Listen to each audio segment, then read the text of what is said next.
Assalamualaikum warahmatullahi wabarakatuh. Salam sejahtera untuk kita semua. Sebelumnya perkenalkan, saya Nindya Aulia Rahman dengan NIM E1C02310104 kelas 3C Program Studi Pendidikan Bahasa dan Sastra Indonesia Fakultas Keguruan dan Ilmu Pendidikan Universitas Mataram. Di sini saya akan memaparkan dengan singkat materi yang telah saya dapatkan pada mata kuliah Teori Belajar Bahasa. Nah, di video kali ini saya akan membahas 3 tokoh penting dalam proses belajar bahasa, yaitu ada Stephen Krashen, Alan Blickenstaff, dan Else Stevick, yang dimana ketiga tokoh ini tentunya memberikan kita perspektif yang berbeda-beda dan unik. Oke, kita mulai dari yang pertama, yaitu Stephen Krashen. Beliau mengemukakan teori input yang menekankan pentingnya pemahaman input dalam belajar bahasa. Nah, ia berargumen bahwa pembelajaran paling efektif itu terjadi ketika pembelajar terpapar pada bahasa yang sedikit lebih kompleks dari tingkat pemahaman mereka, yang dikenal dengan rumusan I+1.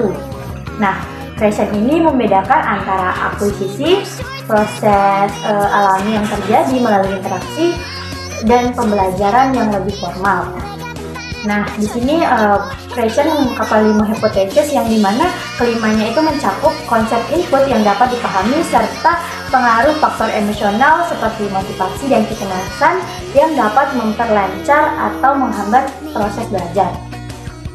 Lalu yang kedua, di sini ada tokoh Alan Blickenstaff, yang dimana beliau menyoroti hubungan antara bilingualisme dan perkembangan kognitif.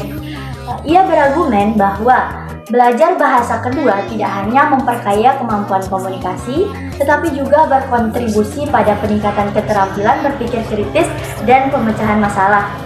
Dalam karyanya, Blickenstaff menjelaskan bahwa bilingualisme itu dapat meningkatkan fungsi eksekutif seperti kontrol perhatian dan kemampuan untuk mengalihkan fokus, serta memberikan keuntungan dalam kesehatan kognitif di usia lanjut. Salah satu penelitian menunjukkan bahwa individu dengan bilingual mengalami gejala demensia itu lebih lambat dibandingkan orang-orang dengan konsep monolingual, di mana itu menjadikan bilingualisme sendiri sebagai strategi pemecahan terhadap penurunan kognitif.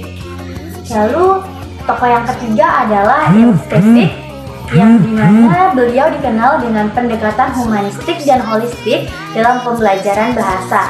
Nah, di sini ia menekankan pentingnya motivasi dan pengalaman emosional dalam proses belajar. Menurut Stevick sendiri, suasana kelas yang positif dan mendukung sangat penting bagi siswa untuk merasa nyaman dan termotivasi. Jadi ia berpendapat bahwa pembelajaran bahasa itu bukan hanya sekedar dari kognitif, tapi juga melibatkan seluruh diri, pikiran, perasaan, dan tubuh, bahkan interaksi sosial yang memberikan mereka pengalaman pribadi. Itu semuanya dapat meningkatkan efektivitas pembelajaran. Nah, ketiga tokoh ini teman-teman memiliki pendekatan yang saling melengkapi, memberikan pandangan bahwa belajar bahasa itu bukan hanya tentang memahami tata bahasa, tetapi juga tentang pengalaman, hubungan, dan konteks sosial.